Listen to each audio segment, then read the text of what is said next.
One of the things that you're going to want to do with your blog is to make sure that you add hyperlinks. And the reason you'll do this is because it's far easier to have a student click on a hyperlink rather than tell them to visit a website where you've got all the potential for spelling errors as they enter in the URL, etc. So I'm going to take a look at the site Teaching Kids News, and in particular this story here about tobogganing. Before I do that, I'm going to grab this URL by highlighting it and pressing Control C to copy it. You can also right click on it and copy it, just so I've got the specific URL for Teaching Kids News. So I'm going to come back to my blog.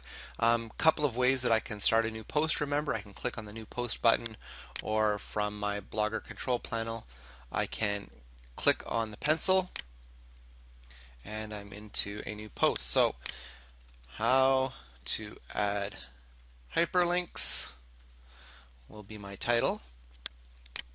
And there's a couple of ways you can do this. So one simple way is you can simply paste in that hyperlink that you found and then highlight it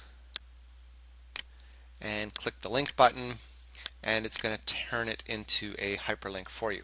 However, that doesn't look the greatest, so why not try something like this? Please click here to visit Teaching Kids News and read a story about tobogganing.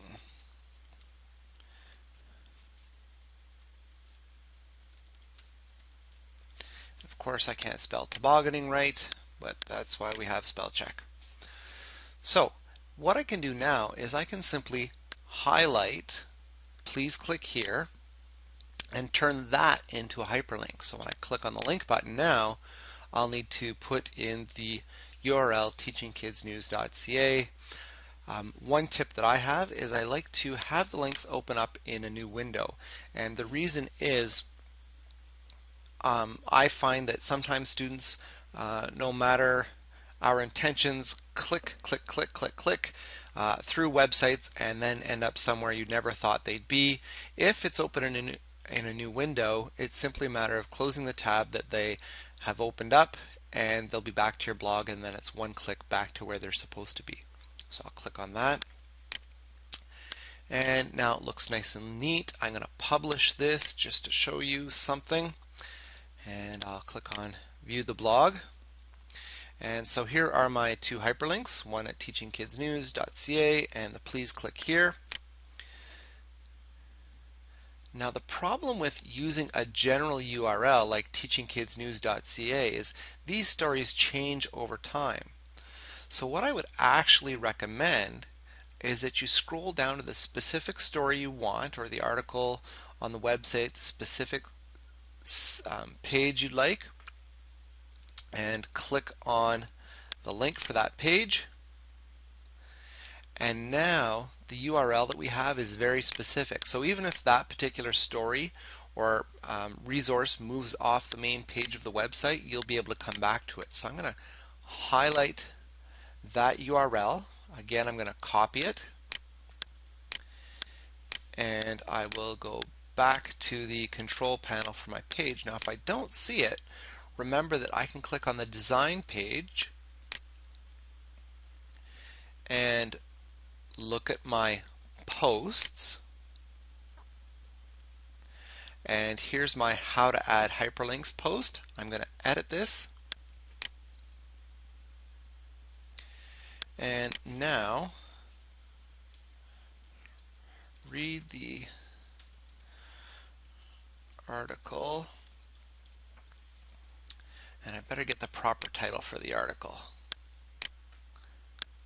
So here's the article. I'm copying the title,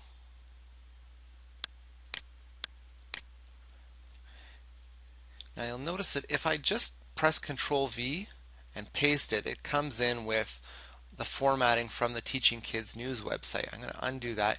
If I press Control Shift and V, it's going to come in with the same formatting as my blog. So there's my article title, and I'm going to grab that URL And I'm going to highlight the title of the article, press the link button, put in the specific URL, say open it in a new window, and click OK on the Teaching Kids News site. And now that I've made that change, I will click Update, and it's been updated on the blog. I can click to look at the blog, and I see my three kinds of links. So the specific URL, which is very functional but looks kind of ugly, a link to the Teaching Kids News site, and a link specifically to the tobogganing article. So those are the three ways to add hyperlinks, and hope you find that useful.